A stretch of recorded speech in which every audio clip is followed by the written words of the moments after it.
Tonight's speaker is Dr. Geoffrey Bishop, who has been a member of the Council of the Society for quite some time. He's also got a PhD in horticulture from the University of Adelaide. He's lectured at TAFE for 5 years, and he's worked for the Department for the Environment. He's already published 9 books, including histories of the Dingoes and Collie families, district histories in East Torrens, Basket Range and Greenswood and Forest Range, and in horticultural interests and books relating to the wine industry. Geoffrey is going to give us the lecture tonight, and I'm sure you'll find it the most stimulating talk. So I'll call on Dr. Geoffrey Bishop. Thank you.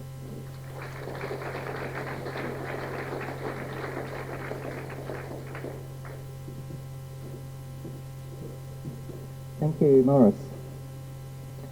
I'm going to start with an introduction, and then I'll come back and tell you what I'm actually going to talk about tonight. And also warn you, I'm going to read most of this because there's too much detail for me to ad-lib it. Some bits I'll ad-lib. I'd like to dedicate this talk to the late Dr. Harry Peney. Harry was my great-uncle, and he spoke to this society on, I think, 2 occasions, and many of you may remember him doing so. Harry was one of the people who helped hone my investigative nature. He was also a great fan of the Gawler Ranges, and that's what I'm talking about tonight. He was a life member of the Kimber and Gawler Ranges Historical Society. It's always difficult to know where to start a talk, especially when it covers over 140 years and something like 10 present-day pastoral leases, which in the 1870s comprised around 40 separate holdings of varying sizes, each with a story to tell, and none of it has previously been recorded. So really what I'm going to do tonight is sort of the top of the iceberg. I thought of starting by paraphrasing some lines from W.S. Gilbert, who was one of Harry Peney's much admired wordsmiths, but perhaps I'll end with that, by when I hope the reason for the quotation will be more apparent to you. Our story actually begins not in the Gawler Ranges, but in Cheshire, and I quote here from Burke's Peerage. Toft Hall. This mansion stands about a mile south of Knutsford, at the end of a venerable and spacious avenue. You've got a picture of this. Formed by a triple row of ancient elms. The ground slopes gradually behind the house to the Great Vale of Cheshire, over which there is a rich and extensive prospect. The principal front of the hall, which closes up the avenue, is brick-built and are 2 stories, excepting for the projecting wings, which are 3-storey, and terminating gables and a square tower of 4 stories, which rises from the centre. Now you might ask, what are we doing in Cheshire? Well, the early years of South Australia brought some interesting people to South Australia, either as colonists or as adventurers, hoping to make their fortune here, and the Gawler Ranges were no exception to this. In the 1870s, one of the largest holders of pastoral land in the region was one C.H. Leicester, and he owned Paney Station. And I'll show you a map later, so some of these places will become more obvious to you. Over the past year, I've been researching history of Paney Station for National Parks and Wildlife. And this is actually my first research excursion into the arid areas of South Australia. I've actually been amazed on how little research has been done into that part of the state's history. The Gawler Ranges National Park, as it's known, encompasses 153,000 hectares of country, and the bulk of it used to be Paney Station, P-A-N-E-Y, in case you're not familiar with the name. In doing this research, I spoke with many people, and none of them had ever heard of Leicester. There were virtually no references to him in any records I consulted. He didn't even sign his own lease papers. He had an attorney here in Adelaide. He didn't marry here, and he didn't die here. So I assumed he went back to England. Nonning was sold in 1881. I checked the 1881 census returns, and these proved successful. The Leicester family were living at Toft Hall in Cheshire. Charles Hugh Leicester was born in 1848, the second son of Ralph Gerard Leicester and Emily Elizabeth Tyrwhitt. That's also a titled family, in case any of you are up with that sort of stuff. They were the Burners, Lord Burner family. For those of you who have an interest in old families, the Leicesters trace their association with Toft Hall back to the reign of Richard II. Charles's brother, Rafe Leicester, held Toft Hall, so I assume that Charles had to find some other occupation. Perhaps this led to his coming to South Australia when he was 24 years of age. In the census of 1881, Charles Hugh Leicester was listed as a retired sheep farmer, which I think is pretty good for someone who's just 33. His stay in South Australia was short, and I imagine the adventure was greater than the money he made. But to return to the Gawler Ranges. Those of you not familiar with the area, I'll just run through a few slides which show what the country looks like. The Gawler Ranges National Park. The Gawler Ranges National Park is really the first national park in this part of the state, and one of the main reasons for, one of the interesting reasons for conserving this country are the structures known as rhyolites, and that's what you can see in the background. Now, some of you may be familiar with rhyolites without knowing it. They are they're sometimes called organ pipes, and one of the famous sets of organ pipes are on the island of Staffa in Scotland, made famous by Felix Mendelssohn, a piece of music, the Hebrides. These are dotted throughout the Gawler Ranges National Park.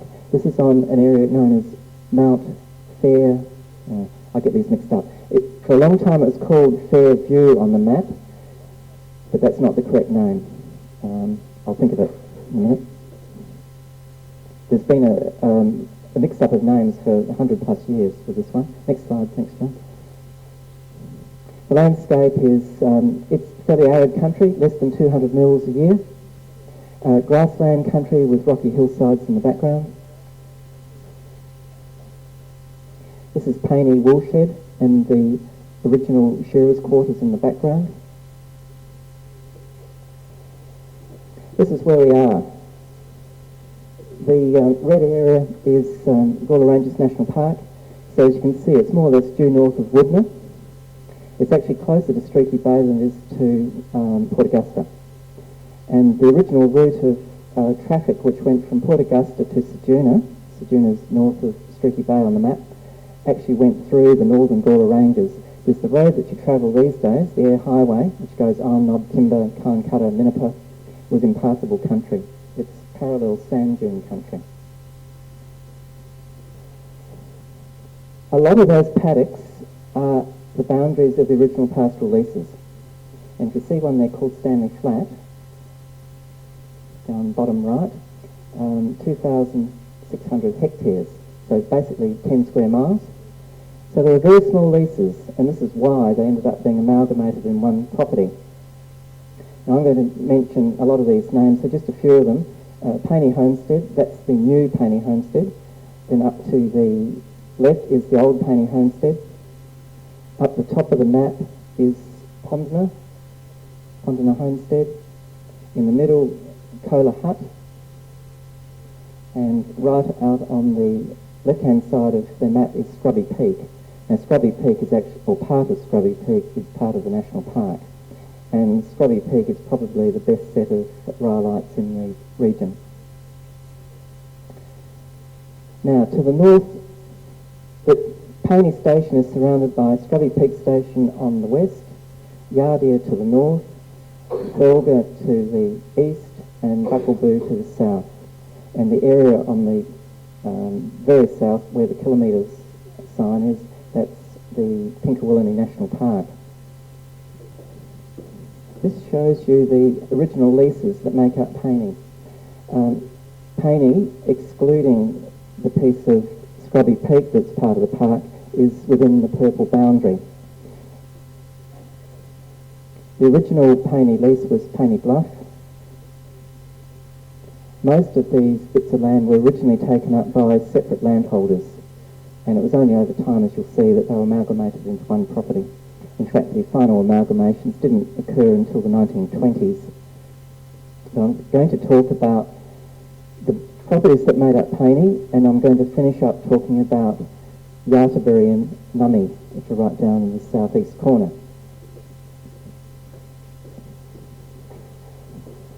Now, I mentioned earlier that not a lot of research has been done about pastoral properties, and the sources of information are fairly tedious, to say the least, to go through. Now I'm putting this up You don't have to read it. I don't think you can. That is taken off an original pastoral lease map.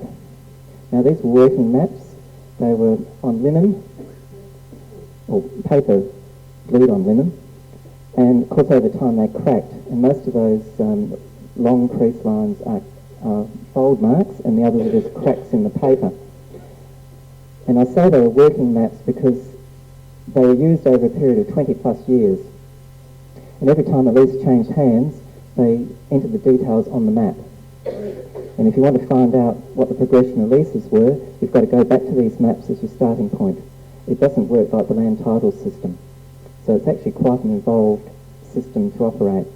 And I think the most disturbing thing about, or one of the most disturbing things is, in all the work I've done, there seems to be only 2 people in the state who know how the system works. I'm 2.5, I think.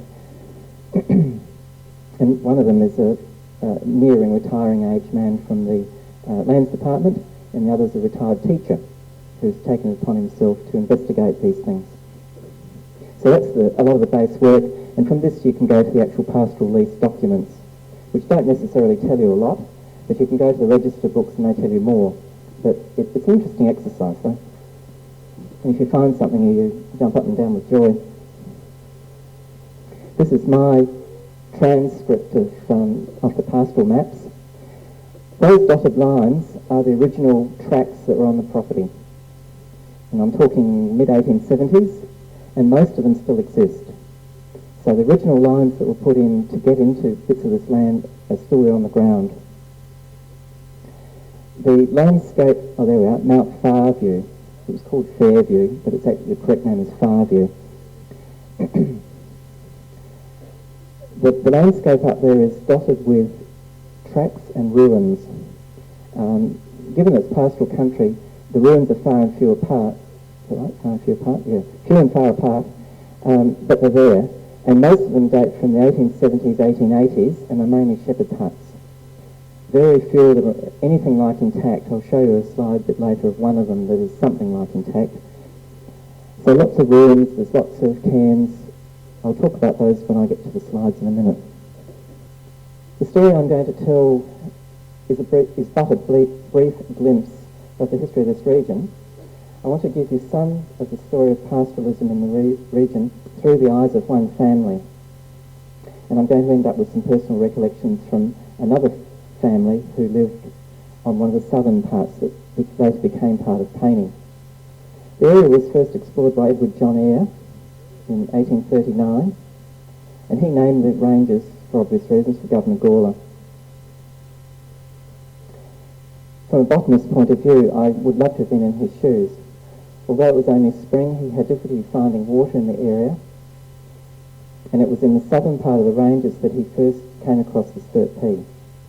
And he, to quote him, wrote in his diary, "A most splendid creeping plant, and very beautiful. I just can't imagine stumbling across that for the first time." Eyre was not impressed with the country for settlement, and his comments probably discouraged further exploration in the region. John Charles Dark explored central Eyre Peninsula in 1844, and is believed to have reached Paney Bluff, just north of Mount Sturt. And shortly after that he was killed. There's no connection between the two, by the way. Pastoralists started taking up land after Stephen Hack's survey of the ranges in 1857. Hack wrote that he had laid down on the map, and this is quoting him, "any extensive and good country with sufficient permanent water to warrant its immediate occupation as pasturage land. I have obtained native names where I could obtain them, as they were more useful than any other." Now, unfortunately, Hack's journals don't exist. There's a parliamentary report of his expedition, but nothing more detailed than that. So it's not really been possible to translate any of the locality names, including Paney. Very little is known about the Aboriginal group that lived in the Gawler Ranges, and I've only come across one short discussion about the local language. Clement Sabine, who managed Mount Eva for Price Morris, in his station diary, listed about 30 or so words that the local Aboriginals used. Paney has been variously spelt over the years as P-A-N-E-Y, P-A-Y-N-E-E, and P-A-Y-N-I-E. And a lot of those spellings do have the cited Aboriginal ring about them. Stephen Hack estimated the country he inspected could carry up to 225,000 head of sheep. In his journal he gave some glowing accounts, and I quote, "After leaving Paney, we travelled through first-rate country, sometimes nearly all grass and sometimes nearly all saltbush, and turned to the north up a wide valley of mostly good soil and well-grassed plains." He states he found supplies of apparently permanent water at Yardia, Pondina, Condodo, Cockatoo Springs and other sites. I love this. All subversing country with valuable pastoral and agricultural possibilities. He must have been there in a very good season, that's all I can say. Hack's map designates the land south of Paney Bluff as fine grass plains, and it is. At the same time as Hack was in the ranges, the Commissioner of Police, Major Peter Warburton, was investigating areas to the west of Lake Gardner. His report on the whole was not as glowing as that of Hack. Warburton considered that the water supply was far too limited for the region to support livestock through the summer months. A grazing experiment would be, quote, "far too hazardous for any but a man who had more sheep than he knew what to do with." And they were prophetic words. Pastoralism in the Gawler Ranges postdates the industry elsewhere on Eyre Peninsula by about 25 years. When leases were offered during 1864-65, many were taken up by lessees who already held land near Elliston and Murat Bay, that's Ceduna of today. The Gawler Ranges leases were used for winter grazing, with mobs of sheep being moved from the west coast to the ranges in autumn and back again in late spring or whenever the surface water dried up. The lack of water, especially good drinking water, has been a significant issue for pastoralism in the region.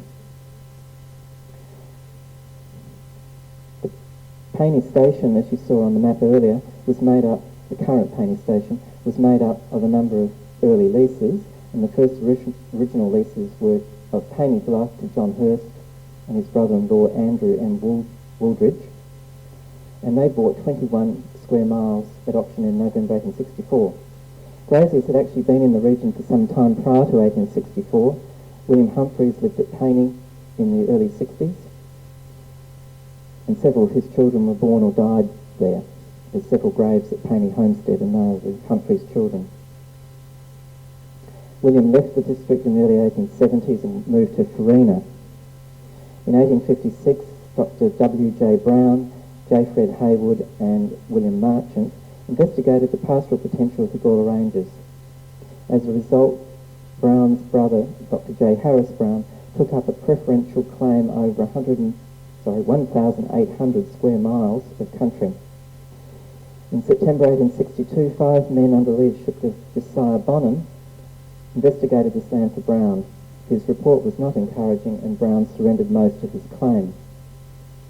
Pastoralists did take up country though, and they included John Ackerman and George Main at Yardia, Alfred Hurst at Mount All Alone, Josiah and Paul Bonham at Chilney.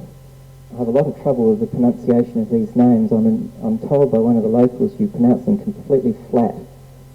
You don't enter into any syllables in them, which makes it hard when you've taught yourself another way. John Marchant at Pondina, no, I call that Pondana, but it's Pondina. James Bryant and James Hoskins at Carcata and Mount Double, and Robert Stanley at Black Eagle Rock. The Browns took up Kola, K-O-L-A-Y. In addition to Paney Bluff, Andrew Wooldridge also held Cayley and other runs to the west of Paney. As observed earlier, most of these early leases were used purely for winter grazing. I guess to state a familiar phrase in South Australian history, life was hard. The isolation and the lack of good water for the stock soon proved to be a huge problem. Well sinking and the construction of dams across gullies formed a significant part of station management. It may not have been successful from their point of view, but from a historical point of view, there's still some fine examples of stone tanks and troughs in the area, and I'll show you a couple of slides later. Shepherding was used for flocks until the 1880s. Losses from dingo attacks were considerable, and sheep had to be yarded at night in dog-proof yards. The remains of shepherds' huts are to be found throughout the ranges, and most of them were sited near a water supply. Most, as I said before, are in ruinous condition, but some fine examples of stone chimneys remain, and Heritage SA National Parks are restoring some of them. Hurst and Wooldridge had a successful pastoral partnership. It was aided by the discovery of good water at Paney in 1865. Rodney Coburn in Pastoral Pioneers of South Australia writes, "It meant so much for the success of the run that Wooldridge rode 90 miles with all speed to Streaky Bay to tell the good news to his partner who was on the eve of sailing for England." And that's still a very good bore, and it's one of the only freshwater ones on Paney. The partners stopped the Paney run with 3,000 sheep from Buckland Park. They acquired Cacoltaby near Streaky Bay and used this as their shearing depot. They shipped their first wool clip to Great Britain in 1865. They sold Paney and Cacoltaby in 1871. Andrew Wooldridge remained at Yar 2, which is north of Paney, and Hurst, bless his soul, went to a wetter climate. He went to Kangaroo Island. Wooldridge considered the Gawler Ranges were expensive to develop and operate. Paney passed to Heathcote and Mayo in 1873, and they didn't stay there long either. An interesting facet of Gawler Ranges history was the presence of a police camp. This was established near Paney Head Station in the 1860s, in part to enforce pastoral licences.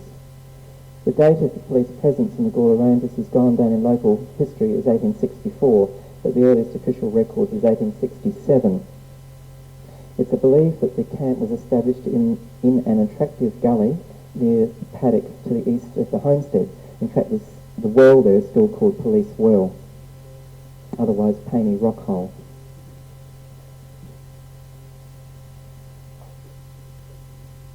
The camp comprised an 8 by 10 foot tank, a cooking hut and a pole for securing prisoners. 2 troopers were stationed there. I cannot, from my imagination, imagine what they did up there. It's miles from anywhere. The police camp was probably moved to Yardie in 1871 and was staffed until 1874. It later became the Post and Telegraph Department office when the telegraph line was put through to Western Australia. No records exist for the Gawler Ranges police station at Paney, but Trooper William John Witters, then aged 26, kept a daily diary at Yardie during 1883. From the outset, life at Yardie had few comforts at home. On his arrival, he had to borrow some basic furniture and cooking utensils from Thomas Partridge, who was the manager of Yardie. When his goods finally arrived 5 months later, the kettle had been sent without a lid, and there were no mattresses for the 2 beds. Going out on patrol was a lonely business. He relates that in August 1883, he was out in the bush for 3 days and saw nobody. I'm not surprised, actually, but never mind. I'll now go to the next lot of slides, and this is to introduce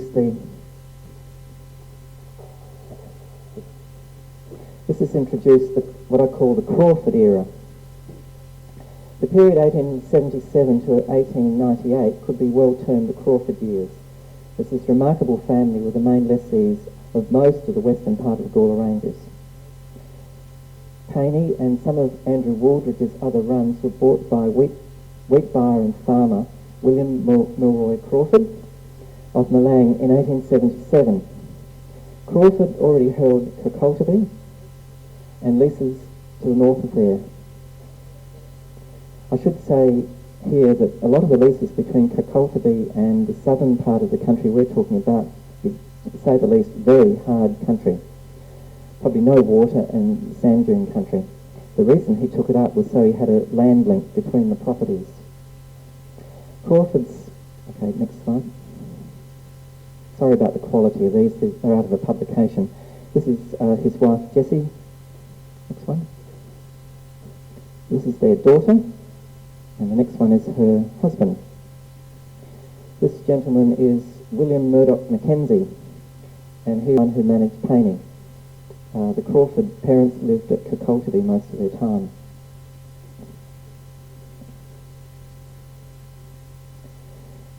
The years, I'll come on to what happened while they were there. To say the least, when you're reading, it's a fairly sad story. They went to the Gawler Ranges with high expectations. They went there with quite a lot of money behind them, and basically over the next 20 years they lost a lot. They weren't the only lot of people there who lost money, I might add. It was the combination of all sorts of factors, which I'll come to in a minute. It wasn't until 1893, when the Crawfords bought the Brown property of Gawler, that they owned this strip of country you'll see in the next map. Next slide. That's the country that the Crawford family held. Kirkaltaby is right down, I can't point to that, can I? The very bottom of the pink is Kirkaltaby, and they held that continual run of country right up through the ranges, right up the top of the green, and also way out past Fowler's Bay. So it's a huge tract of territory.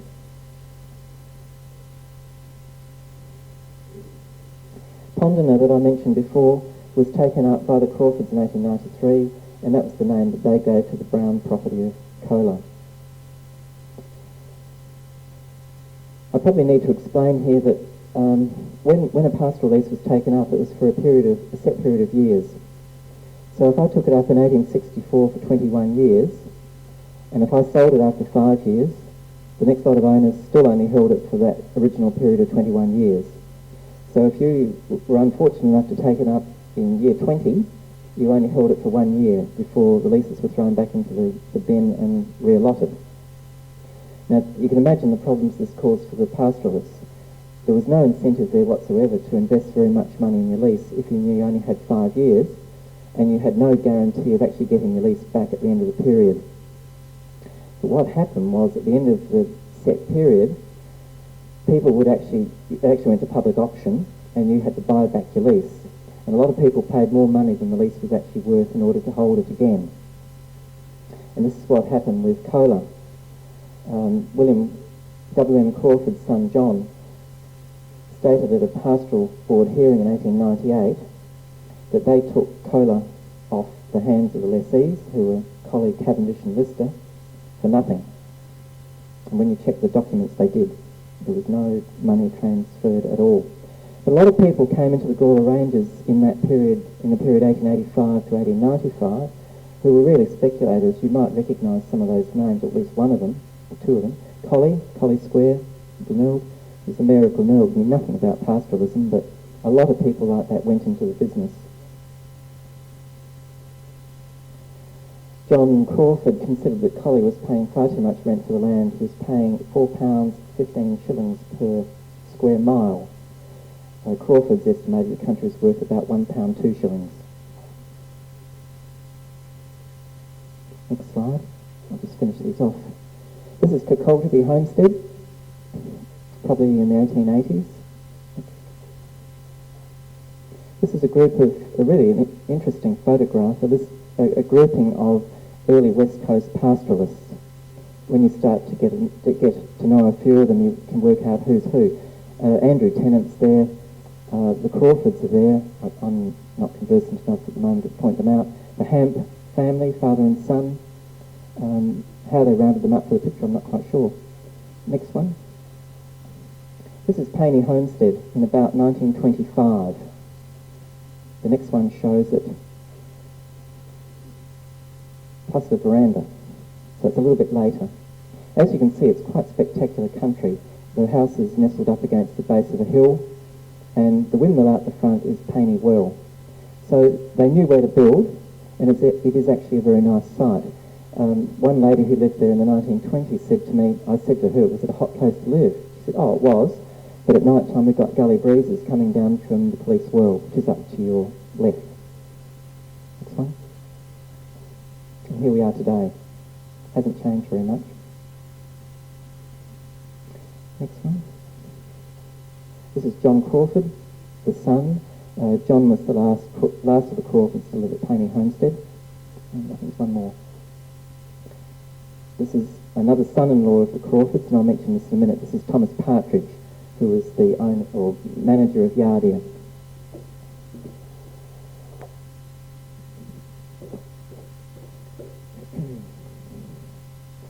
The Crawfords became something of a West Coast pastoral dynasty. Most of the children were involved in the pastoral industry, either on one of the Crawford properties or by marrying into other pastoral families. Annie Crawford married William McGill of Mundaribba, Munda Dribbler, okay, Munda Dribbler. I don't know where that is actually, so I should check. Marion married, I think it's quite clever, ABC Murray of Chandida, and later of Paney Station. So if you remember that map that was on, Paney was right out on the far left of the map, and Evelyn, known as Eva, married Thomas Partridge, who you just saw, who was a very highly respected pastoral manager on Yardia and Felga. The youngest, or three of the sons were on Paney in that conglomeration of stations. Wick Crawford, Wycliffe is his real name, Wick Crawford, W.M. Crawford Jr. and John were all on that property. In the good years, the Crawfords were shearing an average of 45,000 sheep on their Gawler Ranges property, which covered a total of 1,400 square miles of country. According to John Crawford, the largest number they ever saw was 50,000 in 1887. He says his obituary in 1924 states that the family was associated with the Gawler Ranges for 18 years. It's actually more like 23. However, wild dogs, rabbits and bad seasons resulted in tremendous losses and forced them to leave Paney. William Crawford's granddaughter, Grace Rogers, recalled, I quote, "As far as I know, all of these properties were simply abandoned in the end, and what sheep remained were sold. Drought conditions, dingoes and rabbits all combined to make holding them a simple impossibility. Wool was being sold for very few pence a pound, and every station between Port Augusta and Streaky Bay, with the exception of the one nearest each place, were left in government hands. They, the Crawfords, were put on as caretakers to protect the improvements and remain there for a few years." The comments are largely correct. During 1893, William Mackenzie, John Crawford and William M. Crawford II gave evidence to the Vermin-Proof Fencing Commission, which was inquiring into the possible construction of a vermin-proof fence to protect pastoral properties from wild dogs, those dingoes. Other people who gave evidence included Thomas Partridge, W.B. Sells, who I mentioned a bit later, Archibald Bevis, and John C. Hamp. Without exception, they all painted a gloomy picture. John Mackenzie said that he'd been living in the area for 6 years, but had known the district for 15. He told the Commission that the number of sheep on the Crawford properties had fallen from 50,000 to 10,000 in just 6 years. He stated that, and I quote, "Rabbits were moderately thick 7 to 8 years ago and were really bad 4 years ago." Thomas Partridge confirmed the statement. He indicated that rabbits first appeared in the area about 12 years ago, and 4 years ago, quote, "they overspread the country. The damage to the vegetation was enormous. On Carcapa, the rabbits killed all the bluebush and the saltbush. John Crawford stated the effect had been to halve the stocking rate and the rental rate of the country, but that had not been reduced to compensate. A similar situation existed on Yardia and Felga. The lessee, W.B. Sells, stated that they had been shearing 70,000 sheep, but the numbers had been reduced to just 17,000 on 1,100 square miles of country. Rabbits and dogs had taken a hefty toll. Sells had paid out for 50,000 rabbit scalps in 6 years. The overseer at Yardia, Mr. Bevis, said he got 500 rabbits in 2 nights using poison. W.B. Sells was a strong advocate for the construction of a vermin-proof fence to stop dingoes coming into the Gawler Ranges and the Crown Lands to the south. Most of the country between Buckleboo and Franklin Harbour, that's Cow, were unoccupied at this time. So of course they moved to where there was food. Nothing came of the Royal Commission for some years, by which time most of the Gawler Ranges and the southern runs, as they termed them, had largely been destocked or abandoned. Before I come back to the end of the Crawford leases, I just want to say a little bit about station life, and you could really write a book about this, but I'm just going to touch the surface of it. A map of Yartu Station in 1890 shows the station complexes comprising, and these are really little towns, Government House, as they called it, and that's the homestead, the garden, the store, and the kitchen, the men's huts, the smithy, the shed, the stockyards and tanks, the wool shed and press. In 1919, Yardia had 11 station hands, in addition to the manager, the postmaster, the overseer, the bookkeeper, the mechanic, the carpenters, the blacksmiths and a cook. Harry Webb, who worked on Yardia from 1920 to 1926, recalled that 18 men were employed on the property, and there were 96 working bullocks on the place. They used between 14 or 16 bullocks were used per hauling team.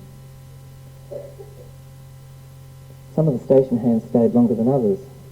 Clem Fitzgerald of Kimber recalled, I quote, "Some of them came up on the mail with a postage stamp on the back of their neck." That's so they could go back on the mail. Many of the station hands had nicknames. Some of them that Clem remembered, and I should say here that Clem spent his youth up on Hilterbury Station, which was northwest of Yardia. Some of the names that Clem remembered were Jack McNamara. He was known as the News of the World. He always had news of everybody and what they were up to. Jim O'Donoghue, he was known as Smith's Weekly. He could always raise a laugh. Peter Wilson was known as the Skite or Piecework. The Skite or Piecework and Contract. He did any work, piecework or contract. Jim Butterworth was the carpenter and had a sign on his spring dray that read, "Carpenter and cabinet maker anywhere." Some of the station managers and workers had families living with them. Only one mention of a school has been found, and this was in the notation on the pastoralist map of Paney in 1887, which read men's hut, store and schoolroom. I think I'll go to the last of the slides now and just show you a few of the physical structures that these people left behind. This is Pondiner Homestead. Pondiner was known as the farm, as in the latter years of the pastoral leases, crops were grown here during good seasons. They weren't grain crops for sale, they were growing hay and grain for feeding their livestock. This, as you can see, is a pretty dry year when this was taken. Next one. This is some dry stone walling down near Karkapa, which is down the south of the property, and we believe this is a stone wall that was built around what was called the horse paddock. It's only, barely a metre high, but it goes for several kilometres over very rocky country. Next one. The countryside is littered with, or not littered, but dotted with cairns. We're not sure what some of them were used for. Some of them appear to be on the what would have been the corners of the original lease properties, so they were great for sighting. Now that one is probably 7 feet high, so they didn't muck around. And others were put in again, sighting positions where there were rock holes. And this one you can see from 15 kilometres away with a pair of glasses without any trouble. Next one. Tanks are one of the masterpieces of this place. This one has just had some work done on it. There were 2 major tank builders up in this area. This one we think dates from the probably 1870s. The latter tanks were quite a different style to this, and they were built in the World War I to the 1920s. And this design was used for a lot of them. Just to your right is where the windmill was, and a lot of these were originally horse whims that raised the water. And just in the background to the left, you can see a few shrubs and a couple of posts. That marks the long trough where the water was pumped out for the stock. This is a different world, but same structure. Now the fascinating thing about this one is that trough is probably 10 metres long, and on one side where the stock came in, the ground is paved with large big slabs. Stop the ground being eroded away. That's Chara Well. Next one.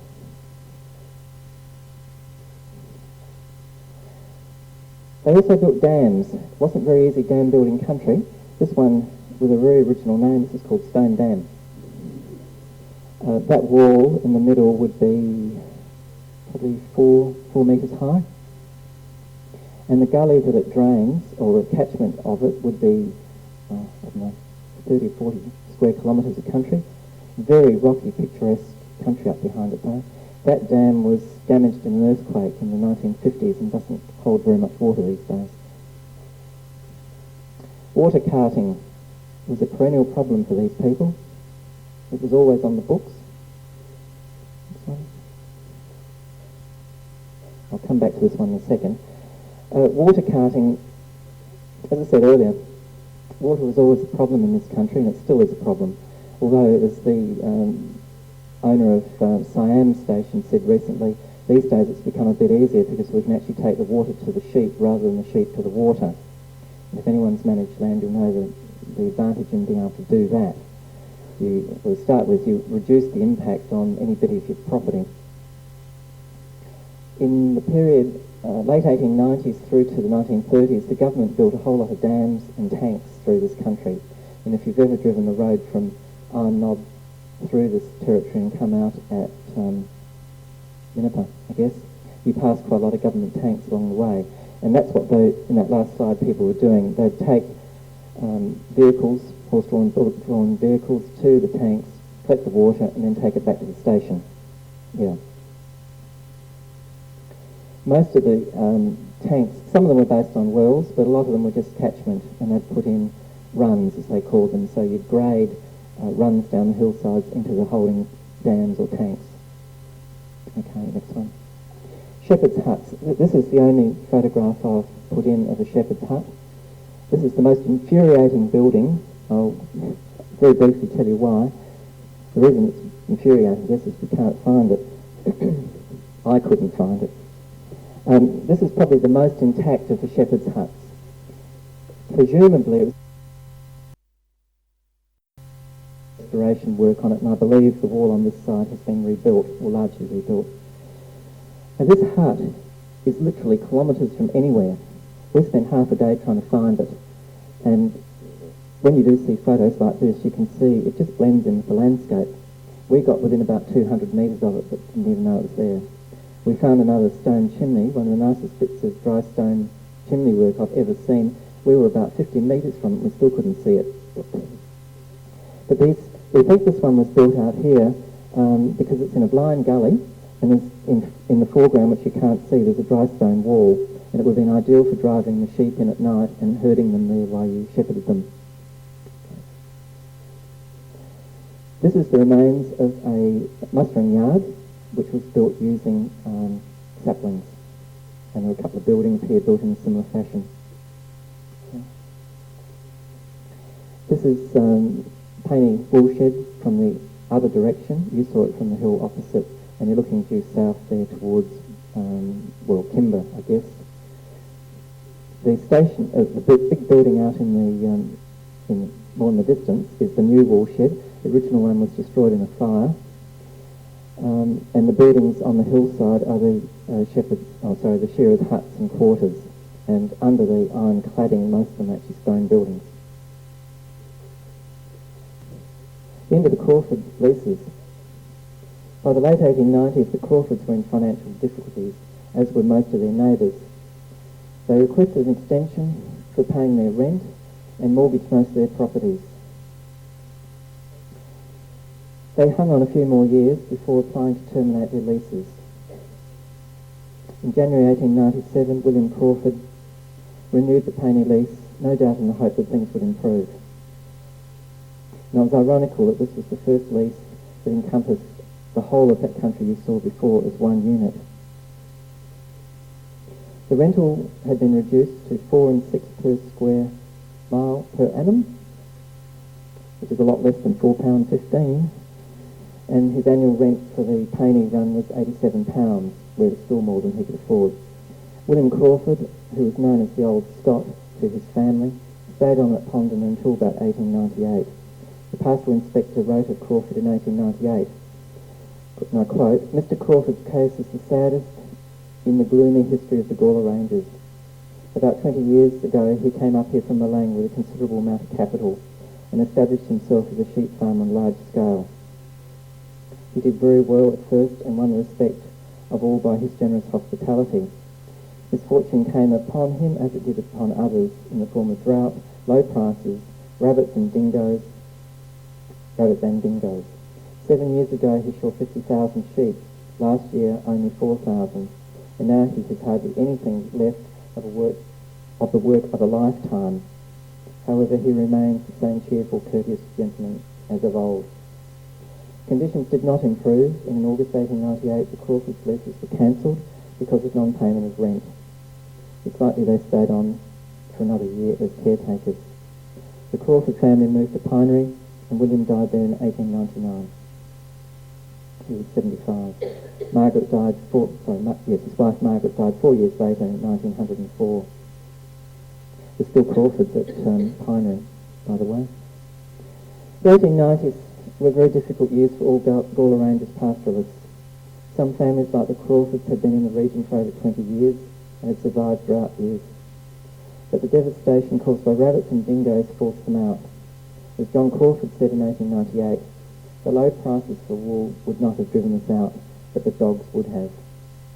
Thomas Partridge, the much-respected manager of Eyre for 21 years, when asked if pastoralism in the Gawler Ranges had been a success, replied, "No, a total failure." Andrew Waldridge said, "The rabbits have put the finishing touch on it by ring-barking and killing all the edible bush. Perhaps the squatters are to blame for stocking it too much." Rabbits started to arrive in the area in large numbers in 1881, and they were quickly followed by dingoes. Dingoes had always been present in the region, but numbers increased rapidly by 1890. Rabbit hunting parties were sent out, but few landholders thought they would do much good. Robert Hull of Colton, near Elliston, who later held land in the Gawler Ranges, wrote in 1886, "I've seen a gentleman who has been through to Buckleboo in the Gawler Ranges, and he says that the rabbits are as numerous as ever. Hull doubted that they would ever be free of the pest, and was not in favour of hunting parties. He considered that wire netting fences were the solution." Thomas Partridge said that they had 2,700 sheep in one paddock for 6 weeks, and they lost 600 of them to dingoes. Annual losses in early years were about 5,000 out of 70,000 sheep. He considered that, and I quote, "The country has been seriously injured by the rabbit. A great deal of bush has been destroyed by them." John Crawford said that on Pondina, box bush, bullet bush and salt bush had been killed by the rabbits, leaving only the blue bush, which as he says is harder to kill. The eastern part of Paney Station was originally part of the holding of Ackerman and Main, and it was consolidated in the 1870s and became the largest of the pastoral leases in this part of the Gawler Ranges. William Briggs Sells was the main figure in this company, and he had previously held land in the Flinders Ranges, Kanyaka and Mompina and Moralana were his properties there. They didn't have a very good time in the area either, and they eventually sold out. In the period 1888 to 1897, they lost about £12,000, which, if you convert it to current day money, is about $900,000 in running costs and improvements, and they paid out a further £8,600 in rent over that period. Speaking of Yardia, Sells said that there were always wild dogs in the country, but when the neighbouring areas were occupied and all the leases worked together, it was possible to keep the vermin in check. However, when the adjoining country was abandoned, the pests increased beyond all control. During the last 3 years of the lease, a loss of £7,400 was incurred, due almost entirely to the ravages of dogs. Their stock was reduced from 42,000 to 5,800. Sells maintained that drought had never really been a big problem in the ranges, but the other problems were. The fate of the Gawler Ranges leases was not helped by a decrease in wool prices. In 1888, wool prices were 8 pence to 11 pence a pound. By 1897, this dropped to 6 to 7 pence a pound. And at the same time, their costs of operation continued to increase. The nature of the pastoral lease system had a lot to answer for in this, because they didn't take into account the hardships that the lessees were trying to battle with.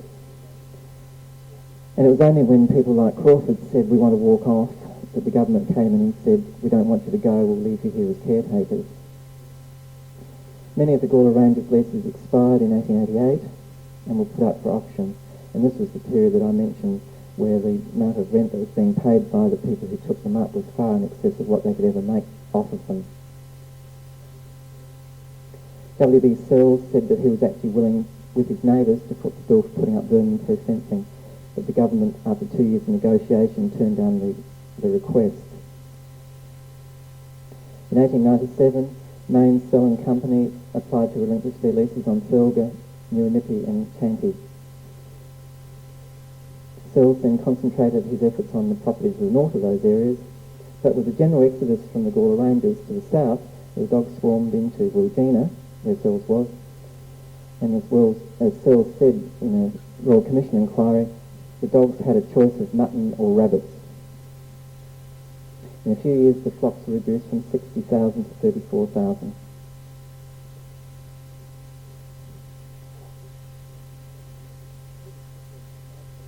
Leaving the misery aside for a little while, I just want to mention an interesting record of the early Gawler Ranges, and it came from a Frenchman, a chap called Henri Gilbert, Henry Gilbert if you like, who, for reasons best known to himself, in 1898 walked from Perth to Brisbane. He wrote a journal, and the journal has recently, within the last couple of years, been translated and published.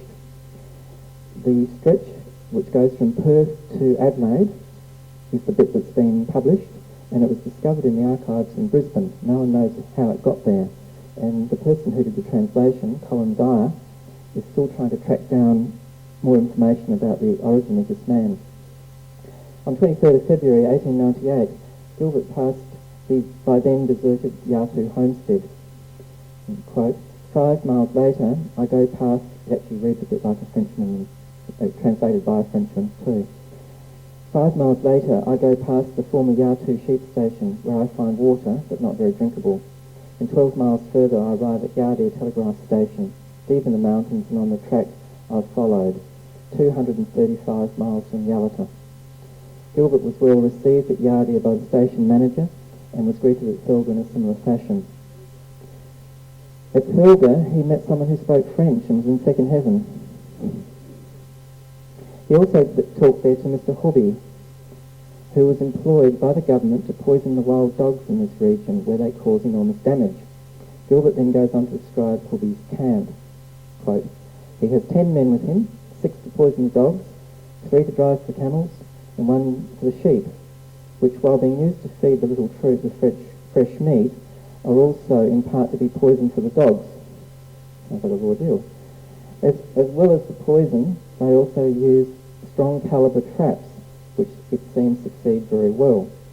Gilbert Riley observed that relatively few dogs were being caught, and that he saw very few signs of wild dogs during his walk from Yalata to Nonning. He wrote, may the government therefore blame this bad success only on the lack of dogs and on the bad information it has been provided with. Pastoralism in the Gawler Ranges did recover, but it only recovered after vermin-proof fencing came in, and they were built gradually between about 1897 and 1926, and they were very expensive fences. I guess we shouldn't forget that the Gawler Ranges did support a considerable pastoral industry prior to the arrival of rabbits and dingoes in the late 1880s. The rough nature of much of the hill country and the general lack of permanent water supplies made it difficult and expensive country to develop. Although a number of long-term occupants stated that drought was not an overall significant factor, droughts did occur and did have an impact. Richard Dewdney, who was the manager at one time of Yardere, said that the Gawler Ranges, excluding Carrawaloo and Yadnapinna, which are to the north of this, well, to the east and north of this area, carried about 450,000 sheep and were producing about 6,000 bales of wool annually. A lot of wool. By 1895, the number of sheep had fallen to less than 100,000. New leases were issued in 1901 and 1902, and the new leases were for 42 years. This has been an ongoing battle with pastoralism. The lease periods were increased from 10 years to 21 and now to 42 at this time. Yardere, Paney and Thurlga were all taken up by James Gray Moseley, who was later a Member of Parliament. Also in the area as new tenants were Andrew Tennant and William Ferguson. Following the Pastoral Lands Commission, Tennant and Moseley negotiated with the government to erect a vermin-proof fence around Yardia and Thurlga. In 1895, Richard Dewdney approached the government regarding the construction of the fence and said that it would cost about £10,000 to do 230 miles. Once fenced, the lessees stocked the country with sheep and cattle. By 1908, Moseley was running 30,000 sheep and 1,300 cattle on his land. I'm going to do a very quick skip now. Paney was part of Moseley's property, which was known as Yardia overall. It was bought by McBride's in 1918, sold to Mackay's in 1926, and then in 1977 it was bought by Lyle and Alice Barnes of Woodner. The Barnes family worked Paney in conjunction with their other property near Woodner, known as Blue Sturts. Paney was purchased by National Parks in 1999, and the park was officially opened in November 2000. Lyle Barnes had wanted National Parks to acquire the property for many years, mainly to continue public access to the land, and it was land that he loved very much. I'm going to finish off with a few quick comments about the lease that was down in the south-east corner of Paney, known as Yartabury. Yartabury comprised, no, there's one before that. Yartabury comprised two leases. One was Nummy, and the other was Yartabury. This is Nummy Rocks. This is an Aboriginal site, and as you can see, it's what's termed a granite monolith, or Inselberg, and it has some substantial waterholes on the top of it. Now, Yartabury was held by the Penner family from Elliston for many years, and Peter Penner was one of the people who contributed a lot of verbal and written material to putting together the Paney history. Peter now lives in Adelaide, retired, but for many years he farmed at Mount Wedge, and for some years was the chairman of the District Council of Elliston. And he wrote some interesting reminiscences about his time in this country. And I should say, Yartabury, to my mind, is probably the hardest bit of this property. How anyone made a living out here, I do not know. But the way the Penners worked it was, they had very good grazing country at Mount Wedge, and they used to drive their sheep overland, by foot, on hoof, or whatever sheep have, from Mount Wedge to Yartabury, and it took them 30 days to move a mob. And they would keep them at Yartabury during the winter months, where they fed on partly on the annual grasses, but also on the shrubs, blue bush, salt bush. And then if no rains came, as soon as the country dried up, they'd move them back on foot. And that went on for about 20 years. And Peter wrote some interesting notes about how they did that. But I'm not going to read that bit to you, I'm going to read something else. He describes how they initially went to the property, but the bit I was going to relate to you, and it really demonstrates how isolated this country was. During 1940, a crawler tractor was purchased, and my brother Tom and I sank a dam in the southeast part of the property. Tom and Jim's another brother, sank several bores using a hand-operated boring plant. However, all the water they found at about 100 feet proved to be salty. Now, how on earth does a hand-operated boring plant work? I can guarantee it's hard work. Some of the wells up on this place are deeper than 100 feet, and they were all dug by hand. And there's the usual awful stories about things happening too, which I won't go into, but a number of people lost their lives up here in this country. The boring equipment comprised a hardened metal pipe with a screw fixed to the end of it. They would drive this into the ground, working it down by using a post driver, and turned it round and round. The screw was kept wet so that the clay would stick to it. The pipe was pulled up at regular intervals and the mud cleaned off the screw. Steady progress was made this way. In fact, relatively rapid progress if the land was sandy. The country at Yartabury was a mixture of mallee and blue bush and some grassland country. The grassland plains produce good native grass growth during the growing season, and the Mallee country had very little in it as far as feed was concerned. As I said before, the Penners drove their sheep to Yarterbury from Mount Wedge, and the biggest mob they ever moved in one go was 5,000 head. Peter loved riding horses, and this is one of the stories that he related to me. At the time this happened, he was 8. I remember taking a horse back to Colton for my father. I headed off on the old track, which went south through Nummy and then headed southwest into the sand dune country to the south of our property. After seeing nothing but dunes for several hours, I wondered where I was. I rode up and down, for quite some hours, and eventually I emerged on Kempster's property north of Yananee. They were working in a paddock at the time, and were very surprised to see a young boy on a horse emerge from the bush. I stayed the night with them at their camp, and next morning I set off again. It took me a further 2 days to get back to a farm at Colton. Who would send a lad of 8 down to the corner shop these days? Life could be very lonely at Yarterbury. Peter recalls his brother Jim once spent 6 weeks there by himself. By the time the family returned, he'd eaten all his rations and only had sugar left.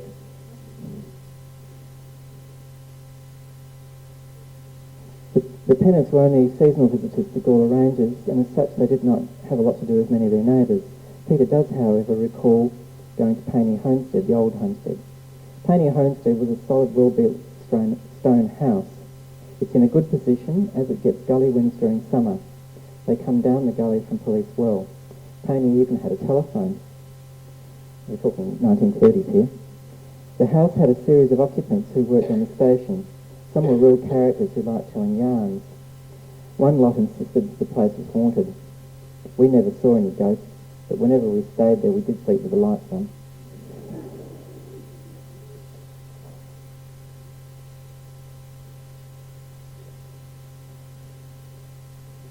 I think I'll probably leave that there, just to say at the end here that the lease on Yarterbury was renewed in 1936, and they held that property until 1945, and then the Mackays from Belver bought it, and some years later it became incorporated into Paney. Go to the last slide. I thought as a botanist I couldn't help but put in some plants.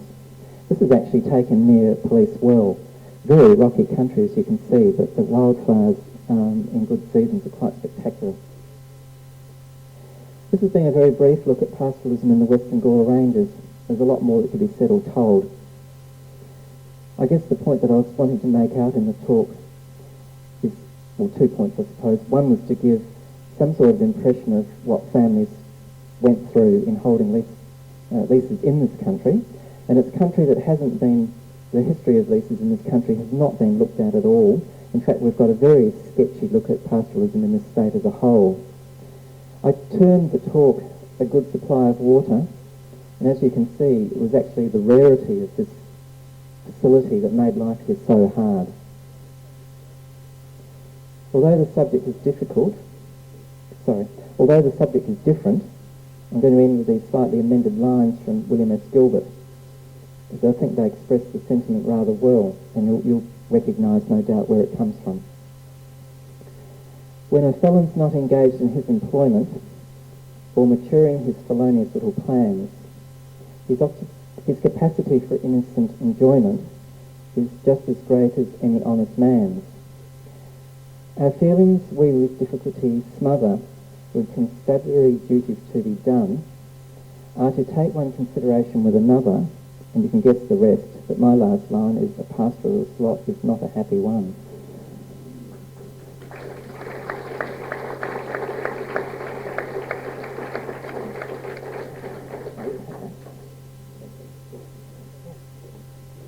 Well, thanks very much, Geoffrey. That was an excellent talk.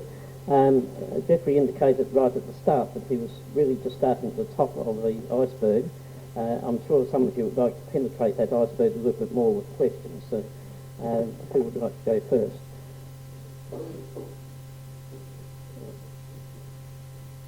Geoffrey, you mentioned that there are only 2 people, 2.5 now, people in the state who know how to nut out the sequence of pastoral leases and so on. What's going to happen when they aren't around anymore? Is there something that can be done to make sure that this information is not lost permanently?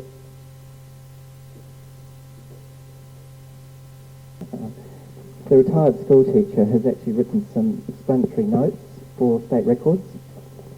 So what he's done actually gives people a guide to how to get into them, but it's very hit and miss. And I ended up having to go and see a guy at Land Titles, and he's just sort of threw his hands up in the air and said, oh yeah, hard stuff. But he was the one who made the comment to me that you've got to start with the maps and work your way through them. No, I think it's just going to get harder. And I guess the other difficulty with it is the records are incomplete. I guess this is common with a lot of records, but I discovered after some time that the only lease documents that are actually on file are the leases that were surrendered. So if you happen to hold a lease that went full term, it never actually went back to the Crown Lease, Crown Lease Department people. So yeah, I don't know, it's just going to get harder and harder. Actually, one good thing that has happened recently is when Lands Department moved into the new building in Grenfell Street, I forget the number now, I think it's 132 file cabinets, those flat plan cabinets, the pastoral maps have now gone to state records, and they're currently accessioning them, and they're absolutely fascinating things, so that's one good point. Just before I ask the next person, I might jump in with a question of my own. The vermin, the rabbits and the dingoes I presume were controlled by the putting up of the dingo fence. Did the rabbits survive until the myxomatosis and later the calicivirus? Myxomatosis, right. Another question down here somewhere? You've made several references to dog-proof fences. Tell us, please, the specification for a dog-proof fence.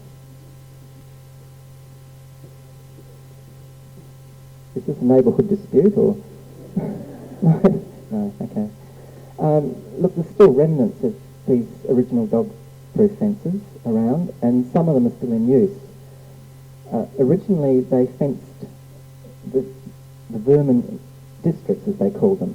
So if you're looking at them on a map, the fence doesn't go from, say, Elliston across to Cow. You had little squares all over the place, and they were the regions that were fenced. But some of the fences are still in use, mainly the northernmost one. I think that's the case. Most of the ones around Elliston are redundant. But they were fences about this high. They were mesh, chicken mesh, dug into the ground. I can't remember whether they had barb on top of them or not. There's probably at least one other person who might be able to tell you that. But they had a track along them, so they went through and maintained them, stopped the dogs getting under them. I believe, and I'm not sure this is correct, that dingoes don't jump very high. That was the logic. And by putting the mesh into the ground, it stopped the rabbits digging under them. Yeah. So they weren't like chain mesh fences that you see around security areas or something like that, but they were quite effective. And some of them are built over some horrific country. How they ever did it, I don't know.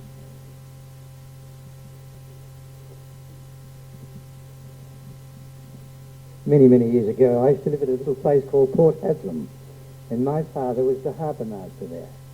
And they used to bring the wool in from Yarna and Hiltova, and the Nitsky family had Hiltova Station. And there's one very fine young man, I remember, and he got killed in the war, Dick. He was Harry's younger brother. Harry was famous for his cricket, of course. But then they brought the wool in from McLaughlin Station to Lake Everard and Mulgavin, and there were no roads, so we used to have 60 camels coming in, and they'd have a bale on each side of the saddle, I suppose you'd call it, and then at night they would unload and they would hobble the camels, then load up again the next morning. So this used to go on. But there's one thing I remember very much was sometimes they used to offer us sandwiches, and it was the saltbush mutton, and it was absolutely brilliant. But I had many, in the 30s, I had gone out to those places, and they were good season. They were very spectacular. The little billy buttons in particular, the colours, were absolutely remarkable. Thank you. Any other questions? Actually, I've got two questions. Firstly, did you come across anything, any notes from the women who were there? And secondly, you've mentioned about the dingoes. Did you come across information about other native animals?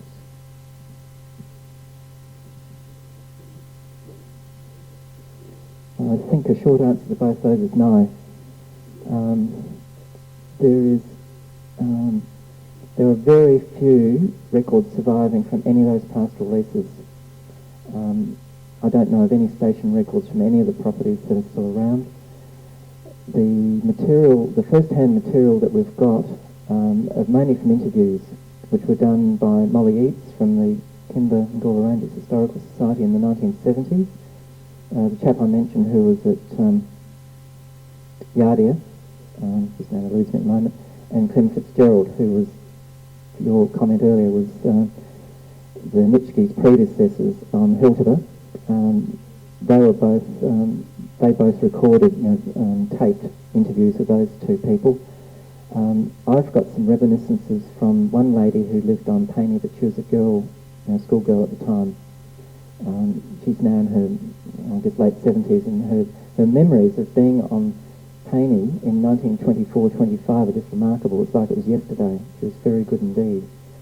I guess it impressed to no end in that they were there at the time that Minnipa was being opened up for agriculture, and the main road to Minnipa went right past their door, as it were, sort of from here to the end of the haulaway, and they watched this endless procession of cars go past.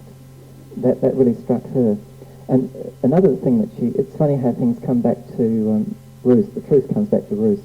You might have noticed in that one of the slides, the old one of Paney Homestead, there was a car parked under the pepper tree. Well, Mrs. Callery, the lady I'm talking about, said when we arrived there was a car parked under the pepper tree. And she said, it was still there when we left 3 years later. And then I spoke to, there's been a Crawford family history written by a chap in Perth, and that photograph came from him, and he said, I asked Mrs. Callery, what sort of car was it? Do you know what sort of car? She said, it was an English car. She said, I think it was an Essex. And when I spoke to this Crawford chap, his name said it's not Crawford, I can't think what it is. He said, it was an Essex car. So, and she doesn't know him. There's been no collusion on it whatsoever, so her memory is remarkable. But that's the only female that apart from current day, like Mrs. Barnes has talked about life on Paney in her lifetime. Yeah. There's some very good written reminiscences by Richard Judening. Clever man, this fellow. He wrote his own obituary. And it's a magnificent obituary. It took up a whole column in the newspaper. And he was a real crusader for the pastoralists over the years. He retired, he was 89, I think, when he died in 1924. So he retired probably in the 1890s, and he continued to write about life he spent his whole life in the Gawler Ranges and north. The gentleman mentioned Lake Everard before he went up onto that station after he left Yardia. And it's really good stuff.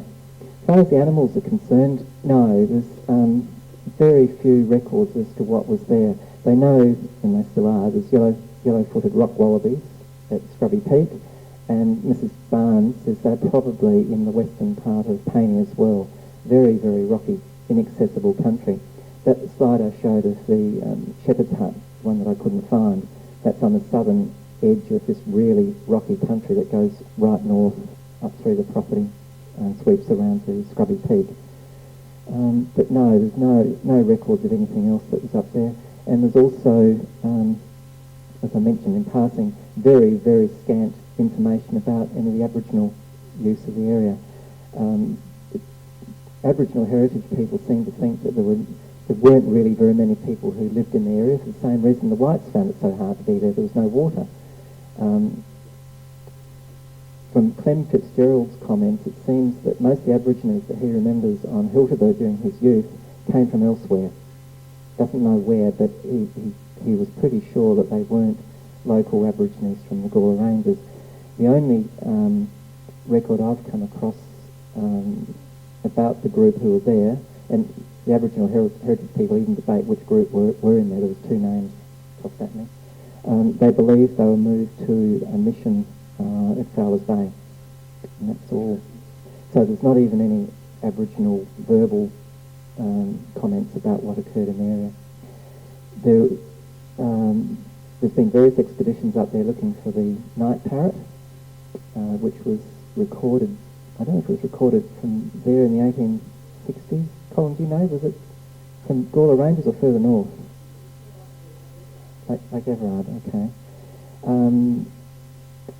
Captain White went up there in 1903 looking for it. They spent months up there looking for it and didn't find it. But one chap whose family was on the station in the early 1950s, he believes, knowing the habitat that it liked, he believes there's one area on Paney where it still might occur. It hasn't been found, but he thinks it might be there. We've got time for one more question, please.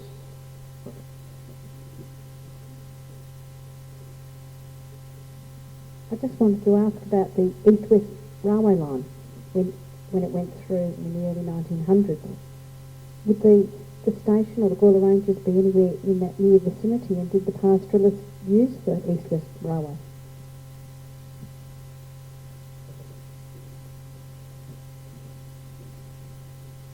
I suspect the answer is no. Not entirely no. There's a road that goes from Woodner, Scrubby Peak, Yardere, Hiltaba, and up to the railway line. So some of the northern Gawler Ranges properties probably took their wool out that way, but I don't know. I know none of the southern ones did. Yardere and Thurlga carted their wool out through Iron Knob to Port Augusta. Paney took theirs across to Streaky Bay. Well, actually Venus Bay was the original port that most of them used, or what they call it, Port Venus, I think. It had a different name at the time. And as the gentleman said before, that was probably the most interesting part of looking at the history, was the actual life on the station, how they managed to do things up there. And there were some wonderful photographs around, mainly from Yardere. Because the telegraph station was at Yardere, you got all sorts of people coming to live there, and one chap who was there between about 1900 and 1910 was a photographer, and he took some fantastic photographs of both people and daily life up there. There's photographs like, for example, ladies dressed up in their finery with the children having a picnic out in the Malling. It looked just incredible. They had a tennis team, there was a race course up there, they held race meetings on Yardere. The Crawford family were avid cricket players, and they had a couple of cricket teams on Paney and adjoining stations, and they played cricket. So, but a lot of this daily life stuff is very sketchy. There's almost nothing from memories that go pre-1900. So what life was like before pre-1900, we don't know. Obviously people like Clem Fitzgerald, he was born in 1911, I think, and Mr. Webb, I quoted before, he would have been probably born in the 1890s. So if there are records around, we haven't found them. There are records for some other stations on Eyre Peninsula, like, for example, Lake Hamilton at Elliston. But those records survived because the company was owned by Price Morris and administered by elders. So elders had the records, and then the National Archives in Canberra. But most of these other stations were purely privately held, and if someone in the family didn't hold the records, they just disappeared. Right. I would like to invite Colin Harris. Colin's past president of the Royal Geographical Society of South Australia, and he has had a long and active interest in geography and the pastoral industry. Thanks very much, Morris, and it's a real pleasure to move the vote of thanks tonight. Geoffrey and I actually go back a long way. I think, Geoffrey, we've been off and on work colleagues for probably the better part of the last 2 decades. And I'm a great admirer of the research work and the writing that Geoffrey's done over many years, particularly of the Mount Lofty Ranges, where his family seat is, and where also one of my family seats is too. It's also been very good to have a talk on the Gawler Ranges. I always had the view that for many, many years, the Gawler Ranges were really one of South Australia's best kept secrets. Very, very few people visited the Gawler Ranges at all. My first acquaintance with the Gawlers was in the late 60s, over 40 years ago now, when I first went out and visited and camped in that country. It was certainly very different to anything which I'd expected. I suppose the term ranges connotes in one's mind something like the Flinders Ranges. Gawler Ranges are nothing like that at all, as we've seen with Geoffrey's slides tonight. Very subdued landscape by comparison, but the type of landscape which really grows on you. I've been back many times since the late 60s, and I think every time I go back I find the ranges even more beautiful than the previous visit. Geoffrey's also mentioned the absolute dearth of research and writing on the pastoral history of the state. I can certainly vouch for that. I've done a little myself over the years. I've also had a number of years on the pastoral board on and off, and it's truly surprising that there is as little that's been done as is the case. Geoffrey mentioned the difficulty of working through the records and the fact that that's only going to become even harder in the future. So I think, Geoffrey, we owe you a great debt of gratitude for the scholarly work that you've done over there, researching Paney, and not just Paney, but a number of the stations, in fact, almost the Gawler Ranges region itself. I think your work is going to stand as a most valuable contribution to the almost unknown world of South Australia's pastoral history. And it's been a very good topic for the night. It's been a very scholarly and a very interesting address, and it's a great pleasure, Geoffrey, to thank you on behalf of the audience tonight for your contribution. Thank you.